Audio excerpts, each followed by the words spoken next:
ನಮಸ್ಕಾರ ಪ್ರಿಯ ವೀಕ್ಷಕರೇ, ತ್ರಿಶಕ್ತಿ ಚಾನಲ್ಗೆ ಸ್ವಾಗತ. ಈಗೊಂದು ನಿಮಗೆ ಅದ್ಭುತವಾದಂಥ ಒಂದು ಯಂತ್ರ ಮಂತ್ರ ತಿಳಿಸ್ತಾ ಇದ್ದೀನಿ. ದೂರ ಆಗಿರೋರು, ನಿಮ್ಮನ್ನು ಬಿಟ್ಟು ದೂರ ಹೋಗಿರೋರು, ಅಣ್ಣ ಆಗಿರ್ಬೋದು, ತಮ್ಮ ಆಗಿರ್ಬೋದು, ತಾಯಿ ಆಗಿರ್ಬೋದು, ಗಂಡ ಆಗಿರ್ಬೋದು, ಹೆಂಡತಿ ಆಗಿರ್ಬೋದು, ಮಕ್ಕಳಾಗಿರ್ಬೋದು, ನಿಮ್ಮ ಬಂಧು ಬಾಂಧವರು ಯಾರೇ ಆಗಲಿ ನಿಮ್ಮನ್ನು ಬಿಟ್ಟು ದೂರ ಹೋಗಿದ್ರೆ ಅಂಥವ್ರಿಗೆ ಈ ಯಂತ್ರನ ನೀವು ಬರಿಬೇಕು. ಯಂತ್ರನ ಬರೆದು ಇದನ್ನು ನೀವು ಪೂಜೆ ಮಾಡಿ ಇದನ್ನು ಒಂದು ಬುರ್ಜ್ ಪತ್ರನಲ್ಲಿ ಬರಿಬೇಕು. ಬುರ್ಜ್ ಪತ್ರನಲ್ಲಿ ಬರೆದು ಇದನ್ನು ಪೂಜೆ ಮಾಡಿದ್ದು ಇದಕ್ಕೆ ಪ್ರಾಣ ಪ್ರತಿಷ್ಠೆ ಕೊಟ್ಟು ಇದನ್ನು ಪ್ರಾಣ ಪ್ರತಿಷ್ಠೆ ಮಾಡಿ ಧೂಪ ದೀಪ ನೈವೇದ್ಯಗಳೆಲ್ಲ ನೀವು ಇಡಬೇಕು. ಇದನ್ನು ಇಟ್ಟು ಇದಕ್ಕೆ ಮಂತ್ರ ಇದೆಯಲ್ಲ 336,000 ಸತಿ ಇದನ್ನು ನೀವು ಮಂತ್ರನ ಹೇಳಬೇಕು. 333 ಸತಿ ಮಂತ್ರ ಹೇಳಬೇಕು. 333 ಸತಿ ಇದು ಮಂತ್ರ ಹೇಳಬೇಕು. ಮಂತ್ರ ಹೇಳಿ ಇದನ್ನು ನೀವು ಸಿದ್ಧಿ ಮಾಡ್ಕೋಬೇಕು. ಸಿದ್ಧಿ ಮಾಡಿಕೊಂಡು ಆಮೇಲೆ ನೀವು ಸಿದ್ಧಿ ಆದ ನಂತರ ಇದು ಮುಂಚಿತವಾಗಿ ಇದನ್ನು ಸಿದ್ಧಿ ಆಗಬೇಕು. ಸಿದ್ಧಿ ಆದ ನಂತರ ಯಂತ್ರನ ನೀವು ಸಿದ್ಧಿ ಮಾಡೋ ಸಮಯದಲ್ಲಿ 108 ಸತಿ ಇದನ್ನು ಜಪ ಮಾಡಬೇಕು. ಮುಂಚಿತವಾಗಿ ಮಂತ್ರ ಜಪ ಆದ ನಂತರ ಒಂದು ಒಳ್ಳೆಯ ಸಮಯದಲ್ಲಿ ಭಾನುವಾರ, ಮಂಗಳವಾರ ಇಲ್ಲ ಗುರುವಾರ ಇಂಥ ದಿನಗಳಲ್ಲಿ ಇದನ್ನು ನೀವು ಸಿದ್ಧಿ ಮಾಡ್ಕೋಬೇಕು. ಸಿದ್ಧಿ ಮಾಡಿಕೊಂಡು ಅಮಾವಾಸ್ಯೆ ಹುಣ್ಣಿಮೆಗಳಲ್ಲಿ ಇದನ್ನು ಮಾಡಿಕೊಂಡು ಇದನ್ನು ಆಮೇಲೆ ಸಿದ್ಧಿ ಆದ ನಂತರ 33,000 ಸತಿ ನೀವು ಇದನ್ನು ಜಪ ಮಾಡಬೇಕು. ಯಂತ್ರಕ್ಕೆ 33,000 ಜಪ ಮಾಡಿ ಆಮೇಲೆ ಸಿದ್ಧಿ ಆದ ನಂತರ ನೀವು 108 ಸತಿ ಜಪ ಮಾಡಬೇಕು. ಕಾರ್ಯ ಸಾಧನೆ ಮಾಡೋದಕ್ಕೆ ನೀವು 108 ಸತಿ ಇದನ್ನು ಜಪಿಸಿದ ಮೇಲೆ ಯಂತ್ರಕ್ಕೆ ಪೂಜಿಸಿ ನೀವೇನು ಮಾಡಬೇಕು, ಸಂಕಲ್ಪ ಮಾಡ್ಕೋಬೇಕು. ಯಾರು ಬರಬೇಕು ಅಂತಿದ್ದೀರಾ, ಯಾರಿಗೋಸ್ಕರ ಮಾಡ್ತಿದ್ದೀರಾ ಅವ್ರನ್ನ ಸಂಕಲ್ಪ ಮಾಡಿಕೊಂಡು ದೇವ್ರನ್ನ ಪ್ರಾರ್ಥನೆ ಮಾಡಿಕೊಂಡು ನಿಮ್ಮ ಕುಲ ದೇವ್ರನ್ನ ಇಷ್ಟ ದೇವ್ರನ್ನ ಪ್ರಾರ್ಥನೆ ಮಾಡಿಕೊಂಡು ಮತ್ತು ಗಣಪತಿನ ಪ್ರಾರ್ಥನೆ ಮಾಡಿಕೊಂಡು ನೀವೇನು ಮಾಡಬೇಕು, ಒಂದು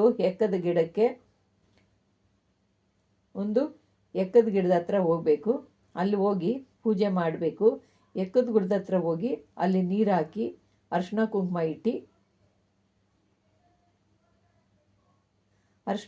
ಇಟ್ಟು ಅಲ್ಲಿ ನೀವು ಏನು ಮಾಡಬೇಕು, ಅರಿಶಿನ ಕುಂಕುಮ ಎಲ್ಲಿಟ್ಟು ಸಂಕಲ್ಪ ಮಾಡ್ಕೋಬೇಕು. ಎಕ್ಕದ ಗಿಡಕ್ಕೆ ಪ್ರಾರ್ಥನೆ ಮಾಡಿಕೊಂಡು ಯಾರು ಬರೋದಕ್ಕೋಸ್ಕರ ನಾನು ಮಾಡ್ತಿದ್ದೀನಿ ಅಂತೇಳ್ಬಿಟ್ಟು ಅವರು ಅತಿ ಶೀಘ್ರವಾಗಿ ಮನೆಗೆ ಹಿಂತಿರುಗಿ ಬರಬೇಕು ಅಂತೇಳ್ಬಿಟ್ಟು ಇದನ್ನು ಅವ್ರ ಹೆಸರನ್ನ ಮಧ್ಯದಲ್ಲಿ ಸದ್ಯನಾಮ ಅನ್ನೋ ಜಾಗದಲ್ಲಿ ಅವ್ರ ಹೆಸರನ್ನ ಬರೆದ್ಬಿಟ್ಟು ಆ ಗಿಡದಲ್ಲಿ ನೀವು ತಗೊಂಡೋಗಿ ನೀವು ಒಂದು ಯಂತ್ರನ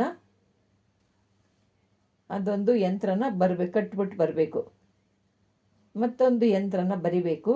ಒಂದು ಯಂತ್ರನ ಎಕ್ಕದ ಗಿಡಕ್ಕೆ ಕಟ್ಟಬೇಕು. ಮತ್ತೊಂದು ಯಂತ್ರನ ಮನೆಯಲ್ಲಿ ಇಟ್ಟು ಪೂಜಿಸ್ತಾ ಇರಬೇಕು. ಮನೆ ಪೂಜಿಸ್ತಾ ಇದ್ದರೆ ಅವರು ಅತಿ ಶೀಘ್ರ ಅಲ್ಲಿ ಎಕ್ಕದ ಗಿಡಕ್ಕೊಂದು ಕಟ್ಟಬೇಕು, ಮನೇಲಿ ಇಟ್ಟು ಒಂದು ಪೂಜೆ ಮಾಡ್ತಾ ಇರಬೇಕು. ಮನೆಗೆ ಅವರು ಅತಿ ಶೀಘ್ರವಾಗಿ ಬರ್ತಾರೆ. ಇದಕ್ಕೆ ಪ್ರತಿ ಬುಧವಾರ ಹೆಸರು ಕಾಳು ದಾನ ಮಾಡ್ತಾ ಇರಬೇಕು. ಪ್ರತಿ ಬುಧವಾರ ಅವ್ರ ಹೆಸರು ಮೇಲೆ ಹೆಸರು ಕಾಳನ್ನ ದಾನ ಮಾಡ್ತಿರ್ಬೇಕು ಬುಧವಾರ ದಿವಸ. ಈ ರೀತಿ ಮಾಡ್ತಿದ್ರೆ ಅತಿ ಶೀಘ್ರವಾಗಿ ಹಿಂತಿರುಗಿ ವಾಪಸ್ ಬರ್ತಾರೆ. ಅವ್ರ ಮನಸ್ಸು ಬದಲಾಯಿಸುತ್ತೆ. ಎಕ್ಕದ ಗಿಡದಲ್ಲಿ ಹಲವಾರು ಶಕ್ತಿಗಳಿದ್ದಾವೆ.